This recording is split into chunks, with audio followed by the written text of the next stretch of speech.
Hi అండి, welcome to Abhyas spoken Hindi classes. ఈ రోజు మనము 10th క్లాస్ పిల్లలకు కానీ ఎవరికైనా కానీ ఫార్మల్ లెటర్స్, ఇన్ఫార్మల్ లెటర్స్ వస్తున్నాయి. సో లెటర్ రైటింగ్ ఫార్మాట్ ఏంటి, ఫస్ట్ మనము ఫార్మాట్ని తెలుసుకొని ఆ ఫార్మాట్కి తగ్గట్టుగా మనం రాయాలి. అంటే ఏ ప్లేస్లో ఏం రాయాలి, దానికి మార్క్స్ ఎలా వస్తాయి, కామా ఫుల్ స్టాప్ ఎక్కడ రాయాలి, అడ్రస్ ఎక్కడ రాయాలి, right side or left side, పిల్లలకు చాలా కన్ఫ్యూజన్స్ ఉంటాయి. సో ఆ కన్ఫ్యూజన్స్ క్లారిఫికేషన్ చేయడానికి మనం ఈరోజు ఈ వీడియో తీస్తున్నాము. సో ఈరోజు ఇక్కడ లేఖన ఏంటి, పత్రలేఖను ఔపచారిక్, ఫార్మల్ లెటర్ ఏమంటారు హిందీలో, ఔపచారిక్ పత్రలేఖన్ అంటారు. ఓకే, టాపిక్ వచ్చేసి చూడండి, స్కూల్ మే ప్రవేశ లేనే హేతు విద్యాలయ కే ప్రచారక్ పత్ర. అంటే స్కూల్లో అడ్మిషన్, ఇప్పుడు మనం ఒక స్కూల్ నుంచి వేరే స్కూల్కో అడ్మిషన్ తీసుకోవాలి అనుకోండి, అప్పుడు ఆ అడ్మిషన్ కోసం అడ్మిషన్ ఫామ్ ఫిల్అప్ చేయాలి కదా, లెటర్ రాయాలి కదా. సో దానిని హిందీలో ఎలా రాస్తారు చూద్దామా. మరి పరీక్షా భవన్, ఇక్కడ కామా పెట్టేసాం మనం. ఓకే, చిన్నవి మనం ఇవి పెట్టకపోయామనుకోండి మనకు మార్క్స్ రావు.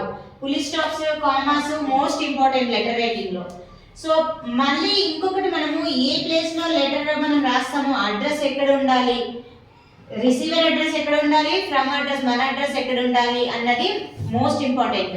సో అది కూడా చూసుకోవాలి. సో ఇక్కడ పరీక్షా భవన్ సేవా మే ప్రధానాచారి మహోదయ్, స్కూల్ का नाम, ఏ స్కూల్ ఇక్కడ ఎంపీఎస్ పబ్లిక్ స్కూల్ ముంబై, దినాంక్ డేట్ వేసాను ఇక్కడ కామా పెట్టేసాను.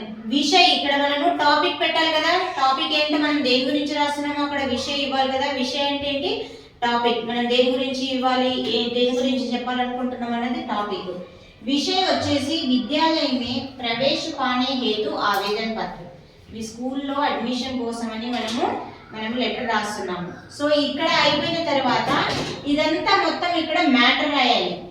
అంటే నేను స్కూల్లో చదివాను, నాకు ఈ స్కూల్లో ఇప్పుడు మీ స్కూల్లో జాయిన్ అవ్వాలని ఉంది, లేదంటే మా ఫాదర్కి ఇక్కడ ఈ ఊర్లో ట్రాన్స్ఫర్ అయ్యింది, అందుకని నేను ఈ స్కూల్లో జాయిన్ అవ్వాలనుకుంటున్నాను అని మనం రాస్తూ ఉంటాం కదా. సో అవన్నీ ఈ మ్యాటర్లోకి వస్తాయి. ఈ మ్యాటర్ అయిపోయాక కింద ధన్యవాదం రాసేసి ఫుల్ స్టాప్ ఇక్కడ పెట్టాలి.